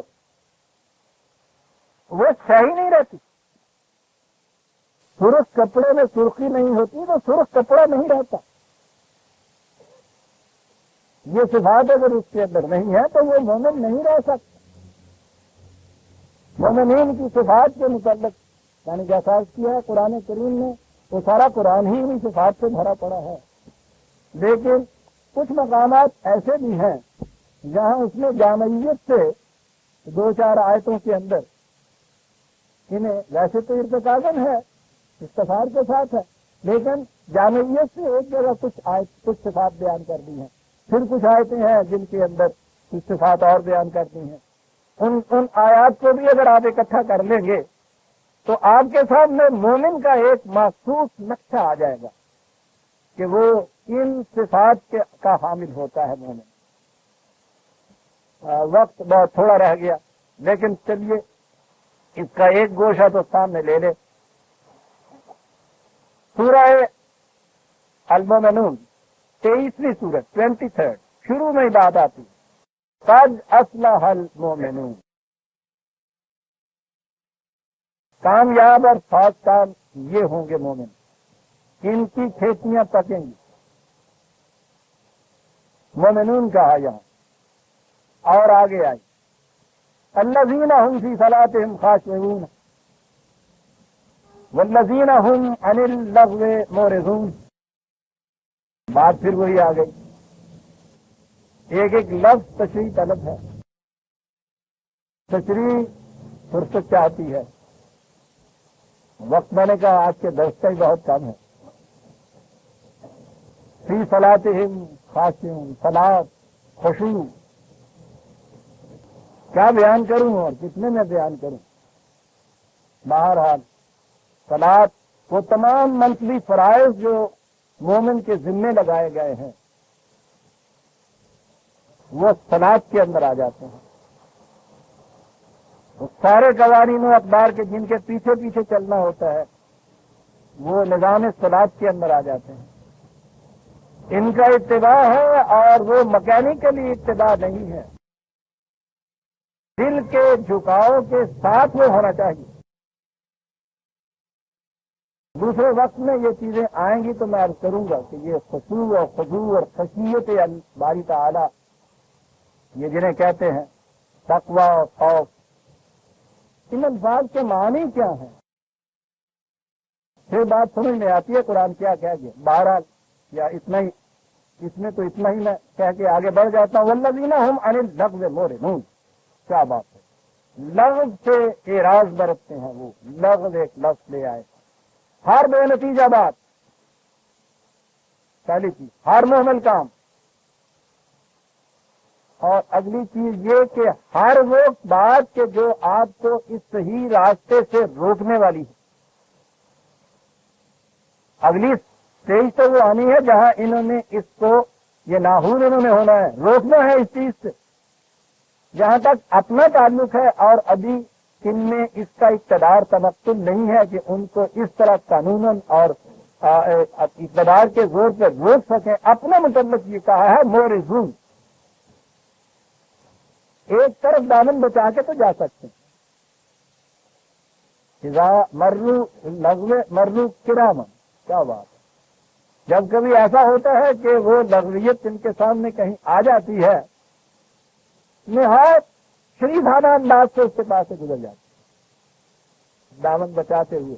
یہ وہ اسٹیج ہے جہاں ابھی وہ روکنے کی بات نہیں ہے۔ اور یہ جو ہمارے ہاں بھی ایک فیشن چل پڑا ہے کہ ٹھیک ہے جی یہ جتنی چیزیں آپ کہہ رہے ہیں ان کے اوپر تو عمل کیا جائے گا، لیکن یہ تو ایک نظام میں عمل کیا جائے گا نا، جب قرآن کی حکومت قائم ہوگی، اسلامی نظام آئے گا، اس وقت یہ سب کچھ ہوگا۔ کیا اس سے پیشتر انہوں نے اپنے لیے کچھ نہیں کرنا، نہ کوئی اپنے اندر انہوں نے تبدیلی پیدا کرنی ہے، نہ کوئی خصوصیتیں پیدا کرنی ہے۔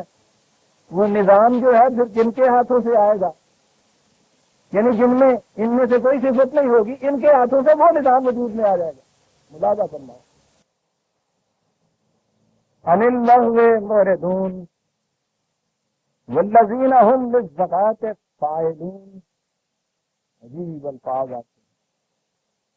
وہاں ہے نا سورہ الحج کے اندر الذین ان مکناہم فی الارض، میں نے کہا تھا وہاں یہ چیز ہے ایتاء زکات، جب تمکن ان کے ہاتھ میں ہوگا تو یہ حکومت زکات دے گی۔ کھڑے ہو کے سوچنے کی بات ہے کہ کیا کیا چیز ہے۔ یہاں اول تو یہ کہا زکات 2.5% جسے آپ کہتے ہیں سال کے بعد خیرات کے طور پہ خود ہی دے دیتے ہیں، بہت زور لگاتے ہیں، کہتے ہیں نہیں صاحب اسلامی حکومت کا اپنا نظام ہونا چاہیے، اس نظام میں حکومت کو یہ چیزیں اکٹھی کرنی چاہیے، وہ 2.5%۔ تو حکومت کو لینی چاہیے نا یہ زکات۔ وہاں تو وہ یہ کہہ رہا اگر ان کی حکومت قائم ہوگی تو یہ ایتاء زکات یہ دیں گے زکات۔ تو یہاں سے سمجھنا پڑے گا نا کہ یہ تو کوئی اور چیز ہے جسے حکومت لیتی نہیں ہے، دیتی ہے۔ یہ ہوتا ہے نہ انسانی کو سامان پرورش دینا، نشو نما دینا، زکات کیسے اس کو؟ یہ فاعلون کا لفظ پھر یہاں کہہ رہا ہے کہ کچھ کام کرنا ہے۔ والذین هم لفروجہم حافظون، قرآن عصمت کی حفاظت پر بڑا زور دیتا ہے عزیزان اللہ۔ اور آج تو آپ کے ہاں خود مغرب کے محققین جن کے ہاں عصمت کی کوئی قدر و قیمت ہی نہیں ہے، جن کے معاشرے میں اب انہوں نے سرے سے اڑا ہی دیا ہے یہ تصور۔ ان کے ہاں کے محققین بھی عمر بھر کی تحقیقات کے بعد اس نتیجے میں پہنچے ہیں کہ کوئی قوم جو اپنے ہاں عصمت کا تحفظ نہیں کرتی، انمن میں تو یہ لکھا ہے کہ زیادہ سے زیادہ 3 نسلوں تک وہ باقی رہ سکتی ہے، اس کے بعد وہ ختم ہو جاتی ہے۔ صرف عصمت کے تحفظ کے مطلب سے اس چیز کا اتنا گہرا تعلق ہے، انفرادی نہیں، قومی اور اجتماعی زندگیوں کے ساتھ اتنا گہرا تعلق ہے۔ اور انفرادی طور پہ تو بہرحال پوچھیے اس کے یہاں جو کچھ وہ بتاتا ہے کہ تحفظ عصمت کرنے والے افراد میں کیا کیا چیزیں پیدا ہوتی ہیں، صحیح کس سے ملے؟ قرآن نے یہ کچھ یہ کہا، حفاظت کرتے ہیں اپنی عصمت کی۔ تو آگے بتایا ہے کہ یہ حفاظت وہ راہبوں کی طرح نہیں کرتے، جوگیوں سنیاسیوں کی طرح نہیں کرتے، عیسائیوں کی خانقاہیت کی طرف نہیں کرتے، ان کے یہاں شادی کرنا ہی جرم ہے، گناہ ہے نہیں۔ جو صحیح اور فطرت کا جائز طریقہ قرآن میں بتایا ہوا ہے اس سے اس جذبے کی تسلیم کرتے ہیں اللہ علی ازواجہم او ما ملکت ایمانہم فانہم غیر ملومین۔ اس معاشرے کے اندر جب میں یہ بار بار بتا چکا ہوں، جب حدود پہلے سے آنے والی غلام اور لونڈیاں وہاں موجود تھی، معاشرے نے ان کو ریکگنائز کیا تھا۔ قرآن بھی جب آیا ہے تو اس نے غلام اور لونڈیوں کو تو دروازہ بند کر دیا، لیکن جو چیز اس وقت تھی اس کو اوور نائٹ اس نے ایکسپٹ نہیں کیا، یہ ممکن ہی نہیں تھا۔ جسے آپ کہتے ہیں نا کہ ان کو ریگولرائز کیا، ضابطے کے اندر لے آیا، اور ضابطہ یہ تھا کہ ان کی حیثیت جو ہے، ان کی جنہیں تم نے اب یہ حیثیت لونیوں کی دے رکھی ہے، ان کی حیثیت بیویوں کی ہو جائے گی، یہ تو اس طرح سے تمہارے یہاں قائم رہیں گے، آئندہ کے لیے دروازہ ختم ہے۔ یہ تھا نظام۔ تو جہاں بھی قرآن میں یہ آتا ہے نا تو ازواج تو وہ بیان کرتا ہے وہ جو اس معاشرے کے اندر اس سے پیش کر بیویوں کی حیثیتیں رکھی ہوئی تھی۔ ملکۃ ایمانہم کہتا ہے جو اس معاشرے کے اندر ان کے ہاں اس انداز سے چلی آتی تھی، جنہیں اس نے پھر یہ پوزیشن، یہ مقام، یہ اسٹیٹس دے دیا جن سے گئی ہے، تاکہ انہیں معلوم ہو جائے کہ وہ بھی اس میں کور ہو جاتی ہیں اور ان کی پوزیشن یہ ہوتی ہے۔ اس سے کوئی چیز ملامت کی نہیں ہے۔ فمن ابتغى وراء ذلك فاولئک هم العادون۔ اس کے علاوہ جو کوئی طریقہ اختیار کرے گا اس جن کی جذبے کی تسلیم کا تو وہ حدود سے تجاوز کرنے والا قرار پائے گا۔ والذین هم باماناتهم وعهدهم راعون۔ یہ وہ لوگ ہیں کہ اپنی امانات اور اپنے عہد اور اپنے وعدوں کی بڑی رعایت کرتے ہیں، بڑی حفاظت کرتے ہیں۔ امانت کا لفظ ہمارے ہاں تو کچھ ایک محدود سے معنی میں آ گیا نا کہ کوئی چیز کسی کے پاس نہیں۔ امانت کی وہ شے ہے کوئی شے جو آپ دوسرے کو دے کے اپنے آپ کو امن میں محسوس کرنے لگ جائیں۔ جو غم ملا اسے اس نے جانا بنا دیا۔ بڑے سے بڑا راز، بڑی سے بڑی چیز، اپنی کوئی عزیز کی شے، متاع ہو، کوئی شے بھی جو ہو، دوسرے کے بھروسے کے اوپر کامل سے یہاں تو تعاون ہے باہمی تعاون کے بغیر تو معاشرہ ہی قائم نہیں رہ سکتا۔ یہ معاشرے کا تو لفظ تعاون کہتا ہے، یہ تو ایسے سے ہے، فرد اکائی یونٹ جو ہے یہ تو معاشرہ نہیں ہوتا، یہ تو ایک کے ساتھ زیرو ملتا ہے تو یہ ایسے بنتا ہے، یہ دو مل کے معاشرہ بنے گی۔ تو سوسائٹی جسے آپ کہتے ہیں اس کے اندر تو ایک دوسرے کے ساتھ تعاون کرنا ہوگا، ایک دوسرے کے ساتھ معاملات کریں گے۔ ان معاملات میں ہر وہ شے جو آپ دوسرے کو سپرد کر دیں، کیا عجیب قوم کی یہ کہ وہ لفظ امن سے ہی انہوں نے امانت بنائی ہے۔ ایسی صورت پیدا ہو جائے کہ دوسرے کو سپرد کر دیں اور خود امن میں آپ کو۔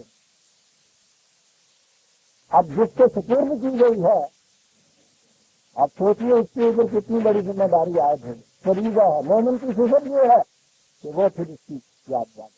اسی طرح سے وعدہ جسے آپ کہتے ہیں یہ بڑی چیز ہے جانے میں۔ ہمارے ہاں تو یہ اب فیشن بھی نہیں رہا وعدے کا حصہ۔ یہی ہم کہہ دیتے ہیں کہ ہاں صاحب وہ آ گئے، ہاں ہاں آئیں گے، اب بھائی 4 بجے آنا، ٹھیک ہے 4 بجے آئیں گے۔ وہ ادھر سے پہلے تو یہی چیز ہوتی ہے کہ جانا ہے تم نے، کہنا کہ صاحب کہاں جانا ہے ہمیں، پہلی چیز کہا تم نے، اس سے کہہ دیا تھا، کہا میں نے کہا تھا کہ انشاءاللہ آؤں گا، چل دو۔ وہ ذمہ داری اس کے اوپر کہ اگر اس نے کہا تو یہاں چلی گئی، اور پھر اس کے بعد اگر جانا بھی ہے اس کے بعد وہ کہتا نہیں ہے جاؤ، یہ کہنے لگے 4 بجے کا وقت دیا ہے، کہنے لگے پاکستانی ٹائم ہے، یعنی پوری کی پوری قوم کی تحصیل یہ ہو گئی ہے، واقعی ہو گئی۔ آپ کہیں حماقت کر بھی کہتے معاف رکھیے، کہتے جانا ہوں حماقت کہ ٹھیک وقت پہ پہنچ جائے، جا کے پہچانا پڑتا، بیٹھے آ رہے کھولے یا وہ میزبان کاٹ مارا ہوا آپ کے پاس بچارے، آپ اسے سوچ رہے ہیں کہ صاحب یہ دیکھیے میرا اتنا وقت بھی ضائع کیا جائے کہ کھا کے ہوا نہیں، وہ آپ سے کہہ رہا ہے کہ صاحب میں نے اس وقت میں سارے انتظامات کرنے تھے، میں نے بھی تو پہلے 4 بجے سے پہلے کچھ نہیں کیا ہوا تھا، اب یہ آگے بیٹھ گیا۔ دونوں ایک دوسرے کے دل میں سوچ رہے ہیں ایسی ایسی تو باتیں ہوں گی، بڑی اچھا کیا آپ نے، بڑی ٹھیک کر دی۔ آپ نہیں کہہ سکتے. دونوں کے دل میں زور ہے. بیٹھے آسان میں وہ دل لیے ہوئے نہ تمنا لیے ہوئے. عہد وعدہ اور یہ جو آپ کو ہر بات میں انتظار کرنا پڑتا ہے یہ وعدہ خلافی. تو وہ سب بھی بات ہمارے یہاں جو ابتدا ہوتی ہے نا بسم اللہ آغاز سحر، جنہیں عادت ہے وہ اخبار دیکھنے کی ہوتی ہے. لگا رہے ہیں کہتے دروازے کے باہر روز آ جاتا تھا صاحب یہ 5 بجے پتہ نہیں کیا وہ تو اس کی لگی ہے نہ پھینکنے کی آئے تو 5 بجے پھینک نہ 8 بجے تک نہ آئے. مستقل طور پر صاحب کیا ہوا بجلی سے دے صاحب اس کی ایک بات دیکھنے کی بات چھپوا رکھا ہے مجھے. آپ دیکھیے کہ اس دوران میں وقت بس اسٹینڈ کے اوپر کھڑے ہو جائے. بس والوں نے وعدہ کیا تھا کہ یہاں 4 بجے آئے کہاں سے دریا پڑ گئی اس طرح کہ ہم تو چلے جائیے آپ وہاں آپ کے یہاں یہ کرتی ہے. دکاندار سے معاملہ کیجیے کے ساتھ دیکھیے بڑی اہم چیز ہے شادی کا معاملہ ہے. فلاں دن آپ کو یہ دے دینا ہوگا صاحب بالکل بات اچھی بات چلیے صاحب آپ کر کے دیکھیے. 20 آدمیوں سے معاملہ آپ کا پڑا ہوا 20 آدمیوں نے آپ سے وعدہ کیا ہوا وقت سے آپ کے یہاں ایک تقریب آ رہی ہے اول تو ان میں سے تو ملتا ہی نہیں ہے. ملتا ہے تو پھر اس کے بعد سے بھی آپ کے لیے نہ لے کے آیا آپ گزرے والے پھر جانا. بات بڑی چھوٹی چھوٹی آپ کو پتا ہوتا کیا ہے. پہلی چیز تو یہ ہے وقت آپ کو پتا جسے زندگی کہتے ہیں زندگی ہوتی کیا ہے وقت تو لگنے کا نام زندگی ہوتی کچھ نہیں ہے زندگی. اس میں سے اتنا زندگی کا اتنا حصہ آپ کا جو ہے اس طرح سے کٹ جاتا ہے اور پھر اس میں چھوٹے میں بھی کٹتا ہے. یہ آپ کے یہاں کا جس اضطراب میں کٹتا ہے جو ذہنی سوچ آپ کو ہوتی یہ ہے وہ قدم قدم کی فرکشن جس سے آفات پہ آپ کو اثر پڑتا ہے. یہ جو آپ کہہ رہے ہیں کہ صاحب یہ قوم اس میں سہار ہی نہیں رہی برداشت کا مادہ ہی نہیں رہا. جس قوم کے ساتھ صبح سے سوتے وقت تک یہ کیفیت ہو کہ قدم قدم کے اوپر اس کے ساتھ ایک ترقی کی چیز آ رہی ہے اس کے آثار کس طرح سے ساتھ آپ کا دیں. یہ جتنا وقت آپ کھڑے ہیں کچھ پتا نہیں کہ بات کس وقت آئے گی یا کس وقت چلی جائے گی. دھوپ میں ڈھکن تیل میں وقت پہ پہنچنا ہے دفتر میں یا کسی اور جگہ ٹائم نکلا چلا جا رہا ہے اس کا پتا کچھ سوچتے ہیں آپ کے حساب سے گزرتی کیا ہے. نتیجہ اس کا یہ ہے کہ نہیں آپ جہاں دفتر میں جاتے ہیں پہلی چیز جو آپ کی منشا کے خلاف ہوتی ہے وہاں جا کے یہ سارا غصہ نکلتا ہے جو بس اسٹینڈ پہ چلا زندگی کام کی اس طرح سے گزر رہی ہے. آگے ہمیں بتاتے ہیں اور وہ واقعہ بھی کے ساتھ وہاں ہم نے دیکھا یورپ کی اقوام میں اور وہاں ہم نے دیکھا لندن میں ساتھ لوگوں میں بڑا سہار ہے بڑی برداشت ہے. ٹھیک ہے کس چیز سے ہے پوری قوم کی یہ کیفیت ہے کہ وہاں کوئی اس قسم کی فرکشن کی چیز ان کے یہاں نہیں ہے. یہاں سموتھلی ہر چیز اپنے اپنے وقت کے اوپر ہوتی چلی جائے. آپ کو تو آئیے آپ کے آسار کے تاج ٹوٹتے ہی نہیں. آپ دیکھ رہے ہیں کہ قرآن کی ان چیزوں کے جو بظاہر چھوٹی چھوٹی سی چیزیں ہیں مومن کا سیوا یہ ہے کہ جب وہ کسی کی امانت اس کے پاس آتی ہے خواہ وہ رات کی چیز ہے وہ امن میں ہو جاتا ہے کہ اب مجھے کوئی پرواہ نہیں ہے میں محفوظ ہاتھوں میں چلی گئی. جب اس بچے کا جب یہ وعدہ کرتا ہے اپنے آپ کا یہی وعدہ نہیں بلکہ 2-3 پروگرام کے مطابق کچھ کام میں ہونی ہوتی ہیں ہر چیز شیڈول پروگرام کے مطابق ہوتی چلی جاتی ہے. یہ ہیں وہ لوگ ملائے کا ہم رسول اللہ رسول الفردوس وہاں کا پھر دوست تو بہرحال جا کے دیکھیں گے. یہ اگر جہاں ہو یہ افراد معاشرہ عزیزہ نمانا رنی ہو چلنا پھرنا آپ کا یہاں پھر دوست آپ کے سامنے آ جاتا ہے کہ نہیں. اور وہ جو الجنہ دینے کا اس نے وعدہ کیا تھا یہ ہیں وہ لوگ جو آپ کو الجنہ دے رہے ہیں قدم قدم کے. سورہ التوبہ کی آیت 112 تک ہم آئے اس سے آگے نکل گئے. یہ مومنین کی صفات کی اور آیات بھی ہیں. میں سمجھتا ہوں اگلے برس میں ہم انہیں آیات سے بھی لے لیں گے. ربنا تقبل منا انک انت السمیع العلیم.